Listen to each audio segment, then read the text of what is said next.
raconte. Christophe Ondelatte. On est d'accord sur un truc, vous et moi. Et depuis longtemps. Il est inutile de tuer votre femme alors qu'il est si simple de divorcer. Alors voici l'enquête sur l'assassinat d'Isabelle Moser en 2013 à Ilfurt, près de Mulhouse, que nous allons débriefer avec l'avocat de la famille, maître Thierry Moser, du barreau de Mulhouse. J'ai écrit cette histoire avec Thomas Audouard. Réalisation Céline Lebras. Europe 1, Christophe Ondelatte.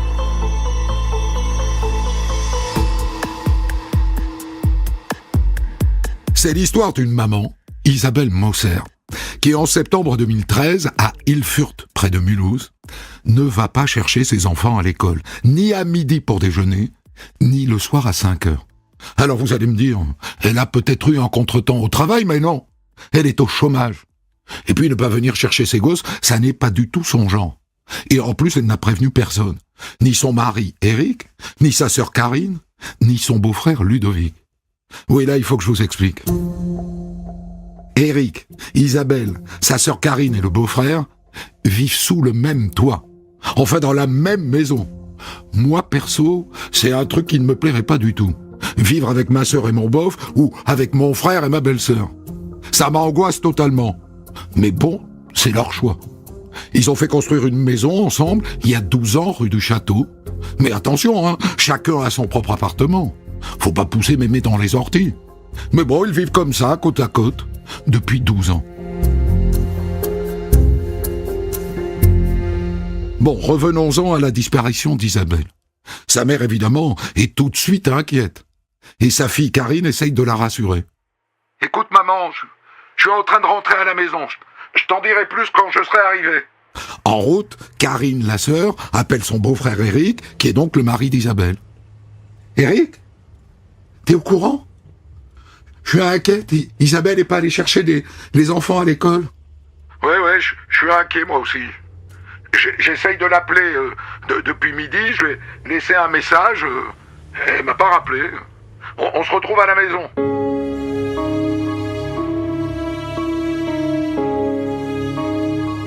Quand Karine arrive finalement chez elle, enfin chez eux, elle trouve son beau-frère Eric, le mari d'Isabelle, livide, au bord du malaise, secoué de spasmes, comme s'il allait dégobiller. Enfin, qu'est-ce qui se passe, Eric ? Bon, on a été cambriolés, Karine. On a été cambriolés. Pourquoi est-ce qu'il dit ça ? Ils n'ont pas été cambriolés. Il y a une voiture du SAMU et un camion des pompiers devant la maison. Et là, d'un coup, elle comprend. Et elle se met à hurler. « Isabelle ! Je veux voir ma sœur ! Je veux voir ma sœur ! Elle est où ?» Madame, c'est fini pour elle. Isabelle a été retrouvée morte, dans son salon. Mais pas de mort naturelle, hein, d'un infarctus ou d'un AVC. On l'a retrouvée dans une mare de sang, lardée de coups de couteau. Dans la foulée des pompiers, arrivent les gendarmes. Et ce qui les frappe d'entrée, c'est que la maison est dans un désordre épouvantable. Un souk intégral. Ce qui les met tout de suite sur une piste, la fameuse piste du cambriolage qui a mal tourné. Des voleurs qui pensent pénétrer dans une maison vide, qui tombent sur la propriétaire, qui paniquent et qui la tuent. C'est un classique, hein ? Mais est-ce que c'est vraiment ça qui est arrivé ?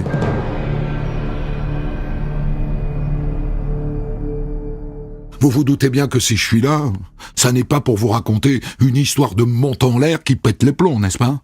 Je ne me serais pas dérangé, et je ne vous aurais pas dérangé, pour une histoire certes douloureuse, mais tristement banale. Les gendarmes débutent leur enquête par du classique. Qui était cette femme ? Et qui sont ces gens ? Isabelle avait 41 ans, elle était donc au chômage. Et son mari, Eric, lui, est chauffagiste, artisan indépendant.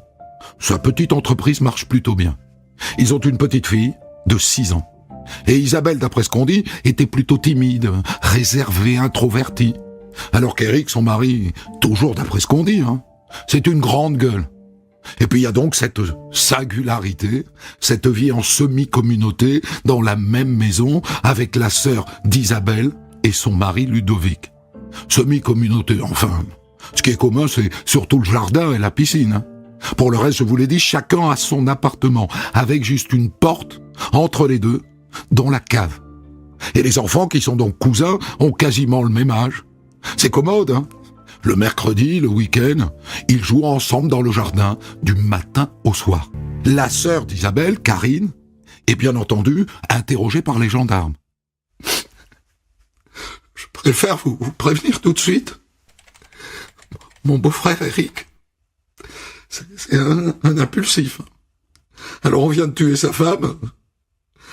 C'est un peu le genre justicier, vous voyez. Je vous conseille de faire vite votre travail parce que sinon il va le faire à votre place. S'il trouve qui a fait ça, il va le faire à votre place. Oh, je vous connais. Vous êtes toujours pressé. Vous vous dites grande gueule, genre justicier. C'est lui qui l'a tué. Enfin, combien de fois il va falloir que je vous répète que la vérité se cache toujours derrière les apparences. Et maintenant, suivez-moi dans la salle d'autopsie de l'Institut médico-légal de Strasbourg. Elle a reçu 8 coups de couteau en tout.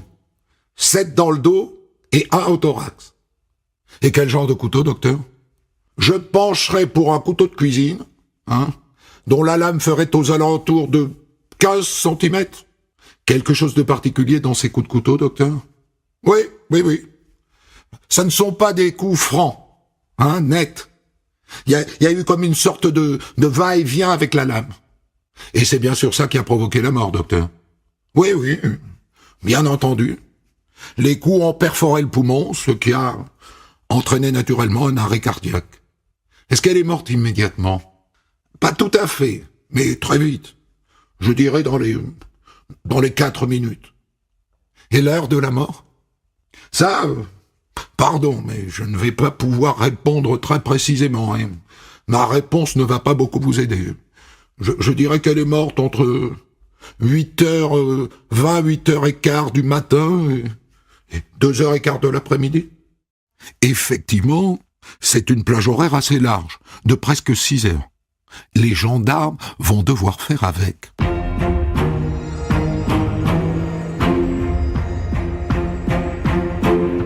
Et donc, pour affiner l'heure de la mort, il ne reste plus qu'à reconstituer au plus près l'emploi du temps d'Isabelle, le 12 septembre au matin. Sa sœur Karine a vu le couple tôt le matin. Je dirais qu'il était 8h moins le quart. Isabelle était encore en pyjama et Eric était en tenue de travail. Eric avait un rendez-vous pour son travail à Dannemarie. C'est à 15 km d'Ilfurt. Est-ce qu'Eric sait ce qu'Isabelle avait prévu de faire ce jour-là? Ouais. Elle cherchait du travail. Elle avait prévu d'aller déposer des CV dans 2 magasins. Elle voulait postuler comme vendeuse. Et après, elle devait aller chercher les gosses à l'école à midi pour déjeuner, quoi. Et on sait qu'elle n'est jamais allée à l'école. Elle n'est pas non plus allée dans les 2 magasins déposer son CV. Une jeune femme blonde, vous dites? Non, je l'ai pas vue du tout, monsieur. Ce dont on pouvait se douter, puisqu'on l'a retrouvée avec un pantalon de jogging et un haut de pyjama. Or, tout le monde dit qu'elle était coquette, elle ne serait jamais sortie de chez elle dans cette tenue. Donc, après le départ d'Eric pour le travail, elle n'a pas bougé de chez elle. Sa mère a tenté de la joindre à 9h08 précisément. On a la trace de cet appel sur son portable. Isabelle n'a pas décroché. Eric aussi a essayé de la joindre beaucoup plus tard 2 fois, à 11h59 et à 12h01. Et la 2e fois, il a laissé un message. Donc, hypothèse la plus probable, Isabelle est morte entre 8h15, heure de départ d'Eric, et 9h08, heure à laquelle elle ne répond pas à sa mère.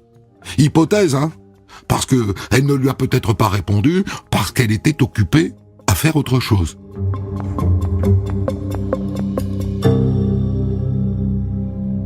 À part ça, les gendarmes restent sur la piste d'un ou plusieurs cambrioleurs.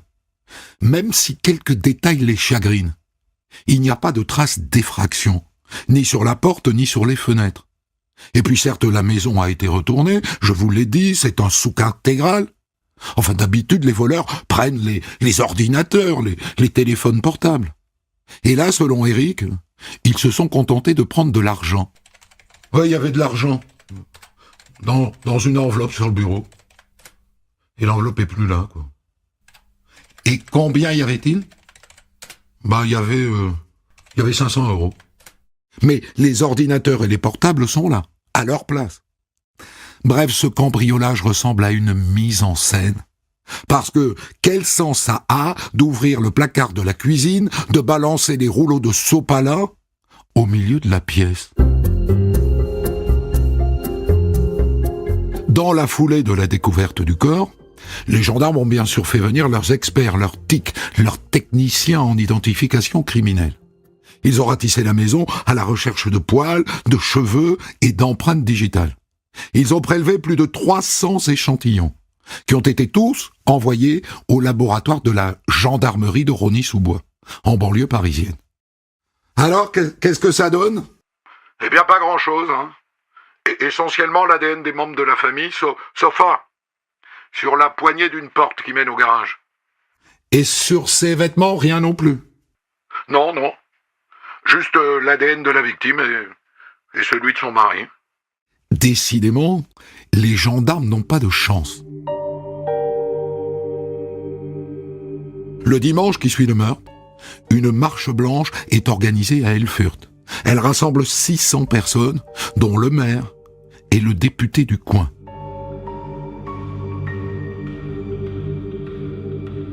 Juste après, Karine, la sœur d'Isabelle, se souvient d'un événement récent qu'elle n'avait pas pensé à signaler aux gendarmes sur le moment. C'était il y a 3 mois. Non, la maison juste en face. J'ai vu des cambrioleurs. Et après, j'ai entendu l'alarme se déclencher. Alors j'ai appelé les gendarmes, ils sont arrivés, et ils ont arrêté 2 types, des Roumains. Et après, ils m'ont demandé de les identifier, ce que j'ai fait. Je me dis peut-être que ils ont voulu se venger. Et du coup, ils ont confondu Isabelle avec moi, quoi. Les gendarmes creusent cette piste, et au début, ils y croient. Parce que figurez-vous que l'un des 2 Roumains a effectué la veille du meurtre un paiement avec sa carte bancaire dans un hôtel première classe à 20 km d'Erfurt. Mais cette carte, il dit qu'il l'a prêtée à un ami, ce qui se confirme. Et le second Roumain est en prison en Allemagne. Fin de la piste roumaine.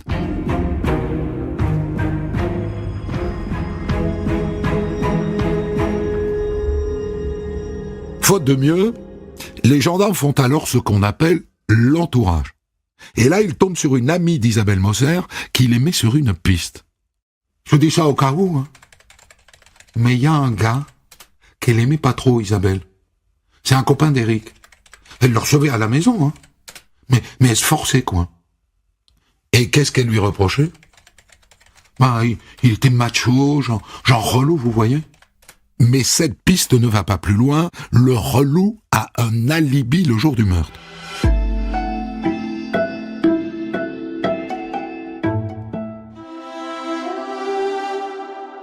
Et c'est là que dans cette affaire, 1 mois et demi après le meurtre d'Isabelle, apparaît un corbeau. Un jour, Eric Moser, le mari, ouvre son courrier, son beau-frère et sa belle-sœur sont présents, ils pourront vous confirmer. Il tombe sur une carte postale bourrée de fautes d'orthographe. Je vous la lis ? Isabelle, cette belle grande blonde, CET. Je l'ai accostée, EST, sur les parkings Leclerc, Décathlon et Cora pour l'inviter. Et elle m'a dénigré, ER. Je voulais juste la baiser. Et cette blonde, son mari est parti toute la journée. Et accent aigu, nous aurions eu le temps de faire l'amour. Je ne suis pas con ni fou. Son mari ne la baisera plus. Adieu. C'est troublant. Voilà donc un type qui revendique son crime, qui s'accuse, et qui donne comme motif qu'Isabelle a refusé ses avances sur un parking. Eric Moser lit la carte 1 fois, 2 fois, 3 fois. Cette phrase-là. Je suis ni con ni fou. Ça me dit quelque chose. Je connais quelqu'un qui dit ça tout le temps. J'arrive pas à me souvenir qui. Et là, sa belle-sœur Karine vole à son secours. C'est pas le voisin qui dit ça tout le temps? Bah oui, c'est lui, oui. Et en plus, il l'aimait bien, Isabelle, enfin. Il l'a reluqué pas mal, quoi. Ouais, c'est ça, c'est vrai. C'est lui, t'as raison, il dit tout le temps, je suis pas con ni fou.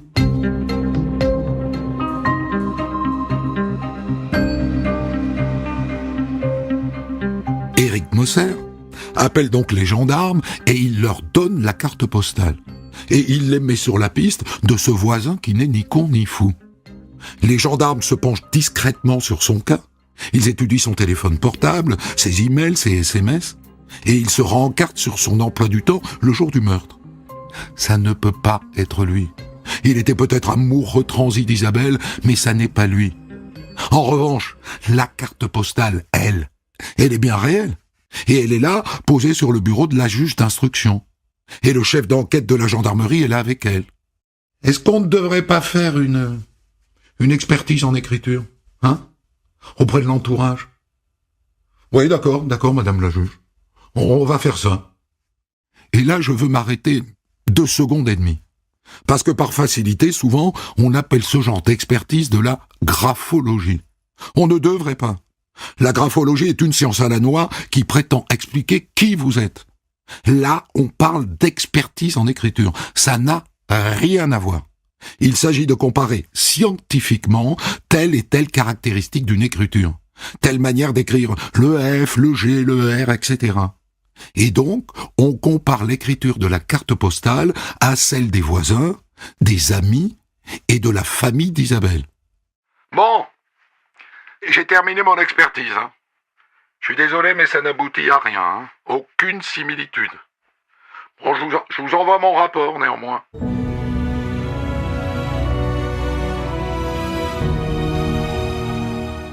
Sur ordre de la juge, les gendarmes enchaînent avec une analyse ADN de la carte. Et dessus, ils ne trouvent qu'un seul ADN. Celui d'Éric, le mari. Normal, puisque c'est lui qui a ouvert le courrier. C'est à partir de ce moment-là que Karine, la sœur d'Isabelle, commence à manifester des doutes auprès des gendarmes. Et ces doutes, j'en suis certain, recoupent les doutes que vous avez, vous, depuis le début. Pour vous dire la vérité, je me pose beaucoup de questions sur Éric, mon beau-frère. Son attitude, sa manière de dire tout le temps depuis le crime qu'il faut tourner la page, que la vie continue. Et vous avez des éléments, madame, qui pourraient nous faire penser qu'il est responsable de la mort de sa femme? Bah oui. Il s'est déjà recasé, figurez-vous. Avec une blonde, mince, grande, qui ressemble beaucoup à Isabelle, hein. Beaucoup, enfin physiquement, je veux dire. Alors on en a parlé, tous les deux. Il prétend que c'est Isabelle, là où elle est, qui a mis cette femme sur son chemin, tout ça. Vous voulez dire qu'elle vit avec lui? Mais oui. À peine quelques semaines après la mort d'Isabelle, elle est venue s'installer à la maison. Elle vit avec nous, maintenant.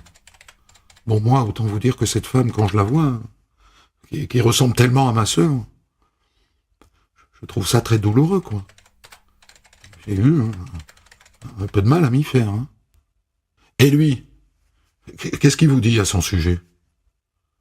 Que c'est comme ça, il faut qu'on l'accepte. C'est étrange, en effet, un homme qui se console si vite. À partir de là, les gendarmes se penchent sur la vie privée d'Éric Moser. Et ils découvrent le poteau rose. Il cachait bien son jeu, le lascar. Ça fait des années qu'il avait des maîtresses. Pas une, mais plusieurs en même temps. Et je peux vous dire que j'ai vu sa photo. Physiquement, c'est pas Brad Pitt, Mais donc, c'est un queutard. Il envoyait jusqu'à 2 le même jour.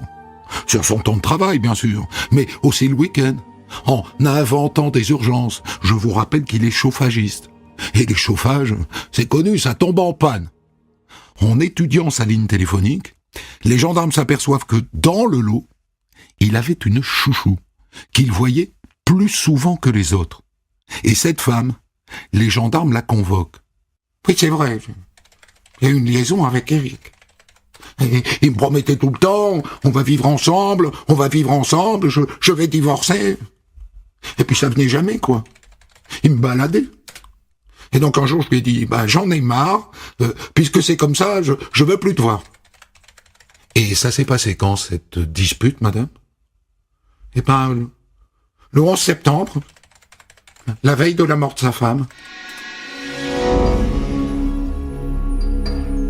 La veille? Mais ça change tout, ça. Ça ouvre la porte à un scénario terrible. Eric tue sa femme parce que sa maîtresse favorite lui a posé un ultimatum. On serait donc dans le cas assez classique d'un homme qui ne réalise pas, un truc qui saute à vos yeux et aux miens, qu'il est plus facile de divorcer que de tuer. Si c'est le cas, c'est pas le premier. C'est fou, ça arrive très souvent. Zigouiller sa femme au lieu de la quitter.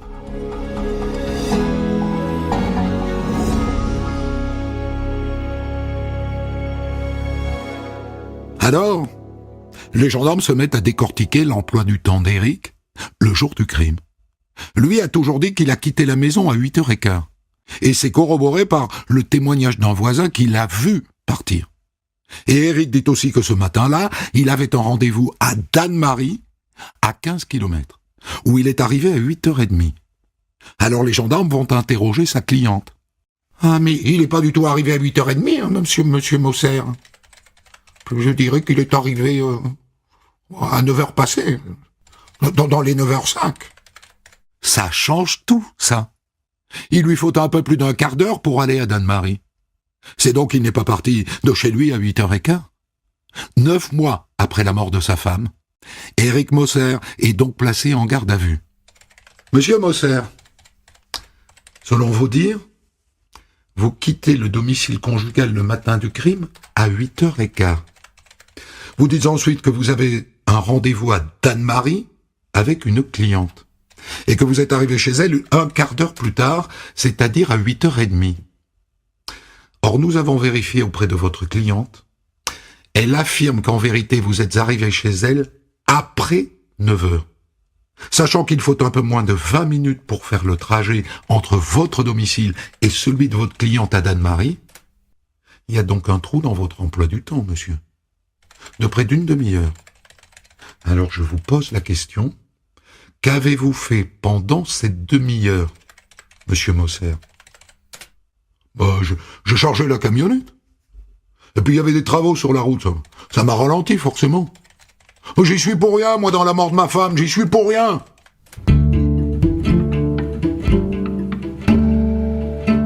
Il y est pour rien. Et il le répète jusqu'à la fin de sa garde à vue. N'empêche que la juge d'instruction, dans la foulée, le met en examen pour homicide volontaire.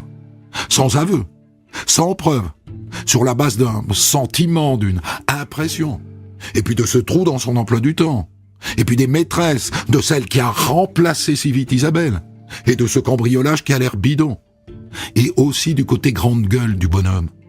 Et enfin, d'un témoignage dont je ne vous ai pas encore parlé, celui de l'une des maîtresses d'Eric Moser. Le meurtre de sa femme a eu lieu le 12 septembre, c'est ça? Eh ben, je voulais vous dire que la veille, le 11, Eric, il est venu me demander de cacher une arme chez moi. Une arme qui n'est donc pas l'arme du crime, puisqu'Isabelle a été tuée avec un couteau de cuisine. Mais c'est un élément de plus contre Eric, qui, dans la foulée de sa mise en examen pour assassinat, est placé en détention provisoire. Ça tourne vinaigre pour la grande gueule.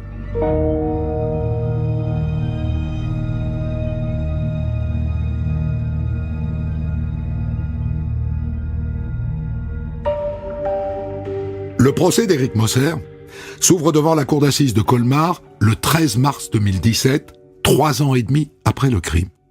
Et c'est un procès qui va voir s'affronter deux grands avocats. Maître Thierry Moser, partie civile, qui représente la mère, la sœur et le beau-frère d'Isabelle. Et Maître Moser, vous vous en souvenez peut-être, c'est celui qui a défendu et qui défend depuis 29 ans Christine et Jean-Marie Villemain, les parents du petit Grégory. Et en face, pour défendre Éric Moser, le meilleur, le plus coriace, Éric Dupond-Moretti, acquittateur comme on l'appelle, parce qu'il a fait acquitter bon nombre de ses clients, que tout le monde avait condamné par avance. Ça promet du sport. Le président commence par projeter des photos prises au domicile d'Isabelle et d'Éric le jour de la découverte du corps. Je vous demande d'observer ici, au niveau du porte-couteau, vous le voyez, ce couteau en particulier. Vous noterez qu'il ne ressemble pas aux autres. Il n'est pas en inox, alors que vous remarquerez que tous les autres couteaux le sont. On peut donc considérer que ce couteau a été remplacé. Pour autant, Éric Moser persiste à dire qu'il est innocent. Ensuite, le président fait défiler les maîtresses, une par une. Ce qui, évidemment, peut amener les jurés à penser que pour Éric, mentir est une seconde nature. Qu'avez-vous à dire au sujet de vos maîtresses, monsieur Moser ? Que je reconnais que j'avais des maîtresses. Mais ça m'empêchait pas d'aimer ma femme, hein.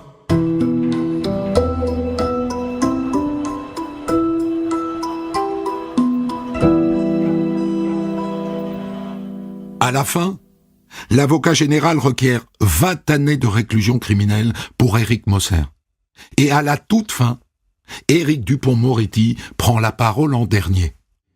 Je vous regarde, mesdames et messieurs, chacun d'entre vous, les yeux dans les yeux. Avez-vous la certitude totale qu'Éric Moser a tué sa femme ? Vous ne l'avez pas. Vous avez un sentiment, vous avez une impression, mais l'enquête ne vous a apporté aucune preuve convaincante. Et donc vous avez un doute. Et puisque vous avez un doute, vous devez l'acquitter. Les jurés condamnent finalement Éric Moser à 20 années de réclusion criminelle. Il fait appel, bien sûr. Nouveau procès le 25 juin 2018 devant la cour d'assises de Strasbourg. On y fait défiler 40 témoins, 10 experts. Et à la fin, maître Dupond-Moretti redit ce qu'il a dit un an plus tôt. Ça peut être un cambriolage, ou une tentative de cambriolage, ou le maquillage d'un crime. Mais aucun de ces trois hypothèses ne désigne Éric Moser. L'enquête est trop fragile pour condamner cet homme qui est là, dans le box. Regardez-le. Oui, il a eu des maîtresses. Mais est-ce que vous êtes certain que tous les hommes qui ont des maîtresses sont capables de tuer leurs femmes ?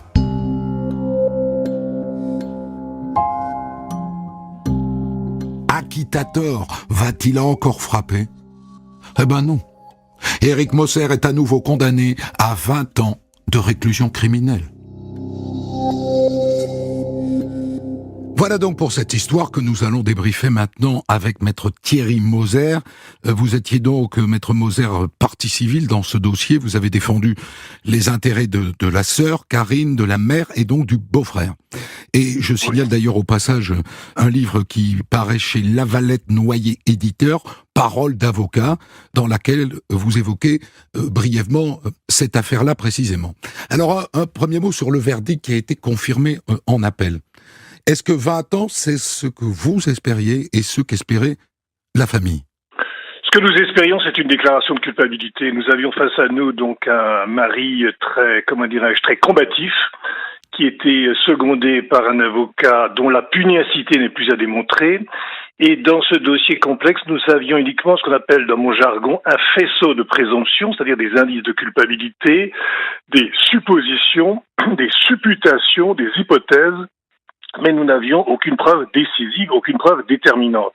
Donc ce qui était important pour nous, parties civiles, c'était la question de principe, beaucoup plus que le quantum de la sanction. Nous voulions une déclaration de culpabilité que nous avons obtenue et à Colmar et à Strasbourg, et je pense que la justice a passé comme il convenait. C'est-à-dire que pour vous, il y avait un risque d'acquittement ? Ah, certainement.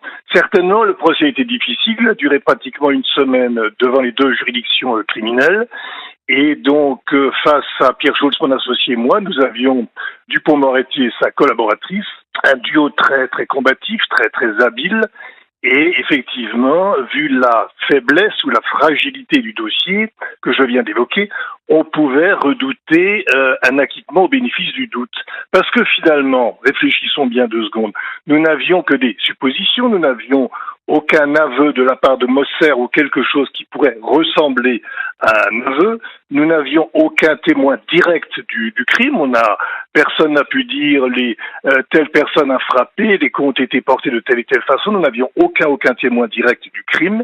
Et alors, s'agissant des investigations expertales et scientifiques, nous n'avions rien, puisque finalement, vous l'avez dit excellemment, avec brio dans votre exposé préliminaire, eh bien, nous n'avions aucune expertise qui serait de nature à démontrer de façon indiscutable l'implication criminelle de monsieur Éric Mosser.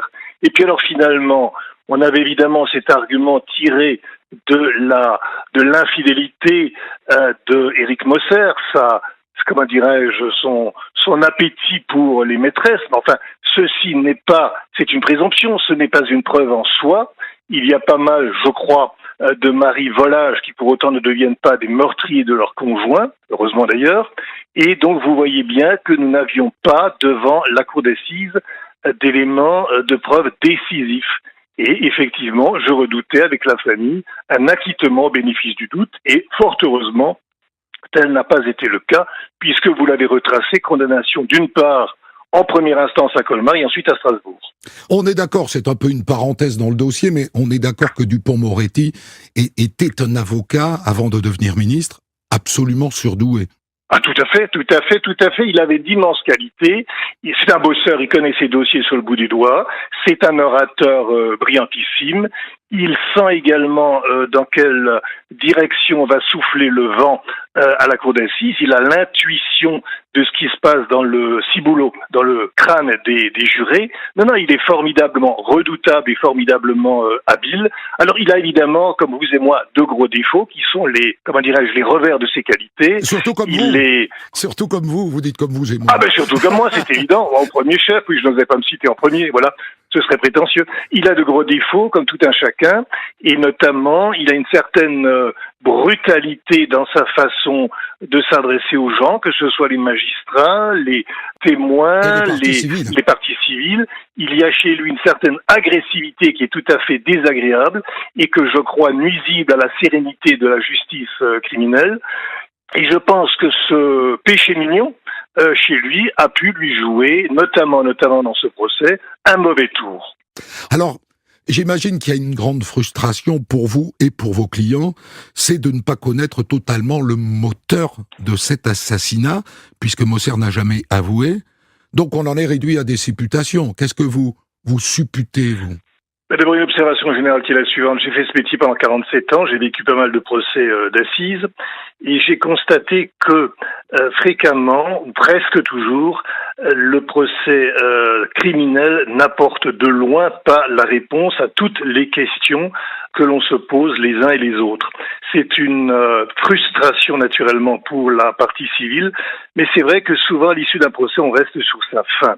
Ça, c'est l'observation générale. Maintenant, l'observation particulière concernant ce dossier, vous me demandez ce que j'imagine comme scénario. Oui, à mon sens, voilà pourquoi et comment. À mon avis, le scénario pourrait, je parle conditionnel, pourrait être le suivant. Je pense que ce matin-là, ce jour funeste du crime, Karine, donc la sœur, emmène les enfants à l'école. Isabelle se retrouve seule face à face avec son mari. Elle a évidemment réalisé que quelque chose cloche dans son ménage, c'est évident. Je suppose qu'elle est amenée à poser des questions à Éric, son mari. Ce monsieur est très, très agressif. Sanguin. Il a la conviction de la supériorité masculine et il n'est absolument pas ouvert à la discussion, tout au contraire. Je suppose à ce moment-là que le ton va monter. J'imagine que il va, dans la colère, et comme cette femme veut lui résister, il va à ce moment-là s'emparer d'un couteau dans la cuisine et qu'il va frapper comme un dément, n'est-ce pas, sur cette femme. Et ensuite, ayant réalisé ce qu'il a fabriqué, il va simuler le cambriolage, il va effectivement fiche la pagaille dans la maison, dans l'appartement. disséminer des papiers, jeter par terre toutes sortes de choses, oui c'est ça, mais aucun objet de valeur ne disparaît. Il y a 500 € qui auraient disparu, mais ça c'est une simple affirmation de Moser qui n'a jamais été confirmée, et ils créent une espèce de mise en scène qui est une façon de tenter d'induire la justice en erreur. Ensuite, il s'en va, il est 8h15, il va arriver en retard donc à son rendez-vous, et quand même ce que moi je retiens, c'est que pendant une demi-heure, donc 8h moins le quart jusqu'à 8h15, il est seul face à face avec Isabelle, et c'est là que les choses ont pu se produire, comme je viens de l'indiquer, mais je répète qu'il s'agit d'un scénario que je crois valable, mais qui n'est pas étayé de façon objective. Vous ne retenez pas l'hypothèse de l'ultimatum lancé la veille par une de ses maîtresses, qui lui dit « Si tu me veux moi, il faut que tu quittes ta femme ». Ah ben ça a contribué. Alors il est effectivement Moser qui est très très contrarié par cet ultimatum, qui d'ailleurs a été minimisé par lui. Il a admis cet ultimatum du bout des lèvres, donc il est furibond, il est furieux. Et alors son épouse légitime qui a le culot phénoménal de lui réclamer des comptes, de lui faire des critiques peut-être acerbes, je n'en sais rien. Mais alors ça c'est trop, ça fait exploser les choses, d'où son explosion de colère, sa violence, sa brutalité. N'oubliez pas que les coups de couteau sont nombreux, ils sont violents et ils font apparaître un auteur qui est visiblement sous l'empire d'une espèce de rage folle. Moi, je vois ça comme ça. Alors, il commet quand même beaucoup de fautes. Alors, vous l'avez vu à 2 reprises pendant 2 procès. Oui, je l'ai vu. Est-ce qu'il est idiot? Parce que son faux cambriolage est totalement pipeau et ça se voit tout de suite. Et puis après, il n'est pas en deuil. Il a fait illusion quand même, le cambriolage, un certain temps, mais pas longtemps. Et puis ensuite, il est en deuil, mais pas bien longtemps. Ça, c'est quand même une énorme faute. Si on veut attirer l'attention, faut pas faire ça. Ah ben c'est un gaillard qui fera peut-être... Allez, j'allais faire une boutade de mauvais goût, j'allais dire il fera mieux la prochaine fois. Non mais c'est une boutade. Voilà. Pour répondre à votre question sérieusement, c'est un homme, il a une intelligence pratique, c'est pas un intellectuel, mais c'est vrai que, à mon avis, ce jour-là, il agit sous l'empire de la rage, comment dirais-je, hypersénère, c'est pas très élaboré son action criminelle, c'est le moins que l'on puisse en dire. Et ensuite, effectivement, il va réaliser des moyens, il va utiliser des moyens qui sont presque puérils, donc à savoir le simili-cambriolage. Et puis ce dont vous avez parlé aussi, c'est la fameuse lettre qui arrive au mois d'octobre 2013, parce que là, on a soupçonné Moser, non sans raison, d'avoir finalement fait fabriquer ce courrier pour jeter la suspicion sur le malheureux voisin qui, heureusement pour lui, a pu démontrer sa bonne foi. Mais tout ça, c'est assez puéril de la part de Moser. Et je pense, je vais aller très loin dans ce que je dis, je pense que si ce monsieur avait, le crime étant commis, s'il avait appelé la gendarmerie en disant « Venez, j'ai fait une connerie épouvantable, etc. Voilà, c'est moi, voilà pourquoi j'ai fait ça », je pense qu'il aurait pu être justiciable d'une sanction moins élevée que les 20 ans. Voilà ce que je crois. Et je pense même, moi, que s'il avait dit à sa femme « Ça va plus, on divorce », il aurait encore moins été sanctionné. Ah ben ça c'est évident, je rejoins votre introduction tout à fait évidente. C'est étonnant, un divorce même. Ça. Ah oui, c'est évident, bien sûr que oui. Merci beaucoup, Maître Moser. Merci à vous, Christophe. Je rappelle Parole d'avocat, qui est votre livre qui paraît donc aux éditions La Valette Le Noyer, livre de Maître Thierry Moser, un des grands avocats de la fin du XXe siècle et du début de ce XXIe siècle. Des centaines d'histoires disponibles sur vos plateformes d'écoute et sur europe1.fr.